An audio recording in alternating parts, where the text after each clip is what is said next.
ഇപ്പോൾ വളരെ പ്രധാനപ്പെട്ട വിവരങ്ങൾ പുറത്തു വരുന്നത് ഈ ഗോവിന്ദസ്വാമി അന്വേഷണ ഉദ്യോഗസ്ഥർ ചോദ്യം ചെയ്യലുള്ള മൊഴി ലഭ്യമായിരിക്കുന്നു എന്നുള്ളതാണ്. അതിൻ്റെ വിശദാംശങ്ങൾ നമുക്ക് പറയാൻ വേണ്ടി പറ്റും. ഗോവിന്ദസ്വാമി പോലീസ് നൽകിയ മൊഴി പ്രകാരം കഴിഞ്ഞ 5 വർഷം മുമ്പാണ് ഈ ജയിൽ ചാടാനുള്ള തീരുമാനം എടുത്തിട്ട് 5 വർഷമായി എന്നാണ് ഗോവിന്ദസ്വാമി അറിയിച്ചിരിക്കുന്നത്.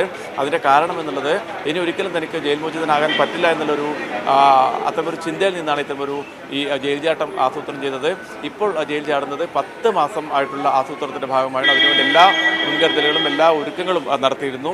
അതിൻ്റെ ഭാഗമായി ആക്സോ ബ്ലേഡ് സംഘടിപ്പിച്ചത് ജയിലിനകത്ത് തന്നെ അവിടെ നിർമ്മാണ പ്രവർത്തനം നടക്കുന്നുണ്ട്. അവിടെ നിന്നും ആരും കാണാതെ, ജീവനക്കാർ കാണാതെ ആക്സോ ബ്ലേഡ് സംഘടിപ്പിക്കുകയായിരുന്നു എന്നാണ് അന്വേഷണ ഉദ്യോഗസ്ഥർക്ക് നൽകിയിരിക്കുന്ന മൊഴി. അതോടൊപ്പം തന്നെ ഇവിടുന്ന് രക്ഷപ്പെട്ട് നേരെ ഗുരുവായൂരിലെത്തുകയും അവിടെ നിന്നും പിന്നീട് മറ്റു വഴികളിലേക്ക് പോകാം എന്നുള്ള ഉദ്ദേശത്തോടു കൂടിയാണ് ജയിൽ ചാടിയതെന്നുള്ള സുപ്രധാനമായ വിവരങ്ങളാണ് അന്വേഷണ ഉദ്യോഗസ്ഥർക്ക് ഇപ്പോൾ ഈ ചോദ്യം ചെയ്യലിൽ നിന്നും വ്യക്തമായിരിക്കുന്നത്. ഏതായാലും അല്പസമയത്തിനകം തന്നെ ഈ ഗോവിന്ദസ്വാമിയെ സെൻട്രൽ ജയിലിലേക്ക് തെളിവെടുപ്പിന് എത്തിക്കുമെന്നുള്ളതാണ് വിവരം. സെൻട്രൽ ജയിലിലെ തെളിവെടുപ്പിന് ശേഷമായിരിക്കും അറസ്റ്റ് രേഖപ്പെടുത്തിയപ്പോൾ ടൗൺ സ്റ്റേഷനിൽ നിന്നും സെൻട്രൽ ജയിലിലേക്ക് എത്തിക്കും. അവിടെ തെളിവെടുപ്പുണ്ട്. അവിടെ തെളിവെടുപ്പിന് ശേഷമായിരിക്കും കോടതിയിൽ ഹാജരാക്കുക. കുട്ടൻ വളരെ ഞെട്ടിക്കുന്ന വിവരങ്ങളാണ് ഇപ്പോൾ നമുക്ക് നമ്മുടെ മുന്നിലേക്ക് എത്തിക്കൊണ്ടിരിക്കുന്നത്. ഇപ്പോൾ കുട്ടൻ പറഞ്ഞതനുസരിച്ചാണെങ്കിൽ ഏതാണ്ട് 5 വർഷം മുമ്പ് എടുത്തൊരു തീരുമാനം, 10 മാസത്തെ ആസൂത്രണം, അതിനൊടുവിലാണ് ഇപ്പോൾ ഈ ഗോവിന്ദസ്വാമി ജയിൽ ചാടിയിരിക്കുന്നത്. നമുക്ക് മുന്നിലേക്ക് വരുന്ന മറ്റൊരു ചോദ്യം, ഇത്തരത്തിൽ അയാൾ ഒറ്റയ്ക്കെടുത്തൊരു തീരുമാനമല്ല, അല്ലെങ്കിൽ അയാൾക്ക് സഹതടവുകാരുടെ ഒരു സഹായം ഉണ്ടായിരുന്നിരിക്കണം. പുറത്ത് ഇപ്പോൾ പോലീസിന്റെ ഒരു നിഗമനത്തിൽ പറയുന്ന പോലെ തന്നെ പുറത്ത് ആരെങ്കിലും ഇയാളെ സഹായിക്കാൻ ഉണ്ടായിരിക്കണം. കാരണം നമ്മുടെ മുന്നിലേക്ക് വരുന്ന CCTV ദൃശ്യങ്ങളിൽ നിന്ന് മനസ്സിലാക്കുവാൻ സാധിക്കുന്നത് ഇയാൾ ആദ്യം വരുന്ന CCTV ദൃശ്യങ്ങൾ ഇയാളൊരു കറുത്ത ഷർട്ടും കറുത്ത പാൻറ്റുമാണ് ഇടുന്നത്. പിന്നീട് ഈ തലയിൽ ഒരു കെട്ടുമായിട്ട് നടന്നു പോകുന്ന ദൃശ്യങ്ങളിൽ വീണ്ടും ഷർട്ടിൻ്റെ കളർ മാറുന്നുണ്ട്. ഇത്തരത്തിലും ഈ വസ്ത്രങ്ങൾ ഉൾപ്പെടെ ശേഖരിച്ച് വെച്ചിട്ടുള്ള ഒരു ജയിൽ ചാട്ടമായിരുന്നു ഇയാൾ നടത്തിയത് എന്ന് വേണം മനസ്സിലാക്കുവാൻ, അല്ലേ? അത്ര ആസൂത്രിതമായിരുന്നു. സിദ്ധൂരി സഹതടവുകാരിൽ ചിലർക്ക് തൻ്റെ ഈ നീക്കങ്ങളൊക്കെ അറിയാമായിരുന്നെന്നും ഇയാൾ പോലീസിന് മൊഴി നൽകിയിട്ടുണ്ട്.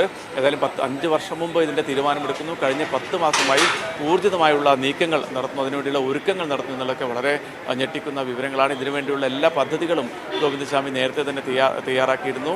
ഈ കൊടും ക്രിമിനൽ ഇത്തരത്തിൽ രക്ഷപ്പെടുന്നതിന് വേണ്ടിയുള്ള എല്ലാ നീക്കങ്ങളും നടത്തിയിരുന്നു എന്നുള്ളതാണ്. അതിൻ്റെ ഭാഗമായി ചില സഹതടവുകാരിൽ നിന്നുമൊക്കെ വസ്ത്രങ്ങൾ ശേഖരിച്ചു.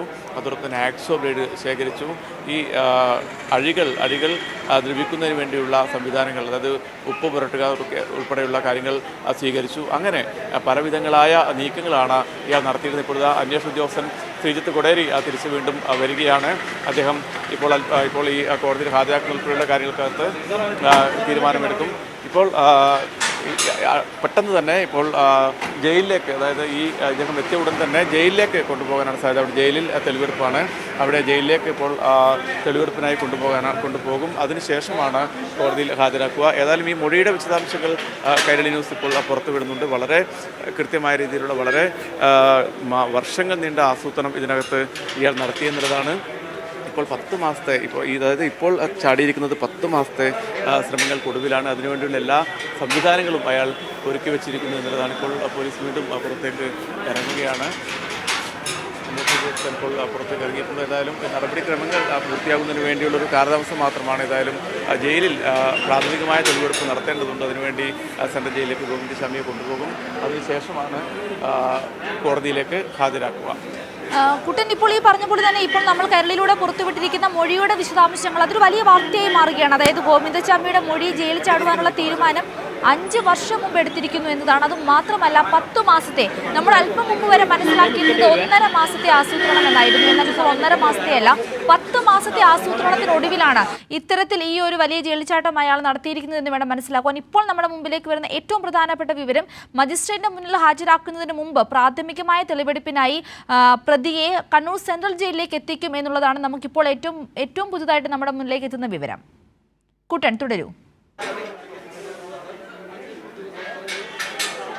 സിന്ധൂരി, ഇന്ന് പുലർച്ചെ 1:30 മണിക്കാണ്, 1:30 മണിയോട് അടുപ്പിച്ചാണ് ഗോവിന്ദസ്വാമി ജയിൽ ചാടിയത്. വിവരം പുറത്തറിഞ്ഞ് മണിക്കൂറുകൾക്കുൾ തന്നെ ഗോവിന്ദസ്വാമിയെ പോലീസ് പിടികൂടുകയായിരുന്നു. അയാൾക്ക് രക്ഷപ്പെടാനുള്ള എല്ലാ പഴുതുകളും അടച്ചുകൊണ്ടുള്ള അന്വേഷണം, ഊർജിതമായ തെരച്ചിൽ, കേരള പോലീസിൻ്റെ മറ്റൊരു അന്വേഷണ മികവ് കൂടി നമ്മൾ കാണുകയായിരുന്നു. അത്തരത്തിൽ വളരെ ഊർജിതമായ അന്വേഷണം നടത്തുന്നു. ഗോവിന്ദസ്വാമിക്ക് എവിടേക്കും പോകാൻ പറ്റാത്ത രീതിയിൽ, ഇത്രയും സമയം കിട്ടിയിട്ട് പോലും ഗോവിന്ദസ്വാമിക്ക് എവിടെയും പോകാൻ പറ്റാത്ത രീതിയിൽ ഉള്ള വളരെ സജീവമായ വളരെ ഊർജിതമായ അന്വേഷണം പരിശോധനകളായിരുന്നു കേരള പോലീസ് നടത്തിയിരുന്നത്. അതിൻ്റെ ഒടുവിലാണ് 10 മണിയോടുകൂടി തന്നെ ഗോവിന്ദസ്വാമിയെ പോലീസ് പിടികൂടുന്നത്. അതിനുശേഷം മണിക്കൂറുകൾ നീണ്ട ചോദ്യം ചെയ്യൽ, ആ ചോദ്യം ചെയ്യലിനകത്ത് പോലീസ് ശേഖരിച്ച വിവരങ്ങളാണ് ഇപ്പോൾ നമ്മൾ പുറത്തുവിടുന്നത്. വളരെ നിർണായകമായ വിവരങ്ങളാണ്. കാരണം കഴിഞ്ഞ 5 വർഷമായി ഇത്തരമൊരു ആസൂത്രണം ഉണ്ട് എന്നുള്ളതാണ്.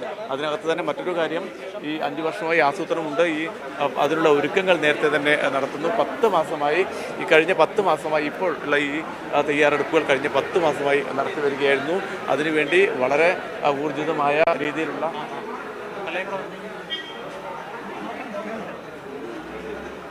അതെ, കുട്ടൻ പറഞ്ഞതുപോലെ തന്നെ വളരെ സമഗ്രമായി വളരെ ഊർജിതമായ അന്വേഷണം നടത്തുന്നു.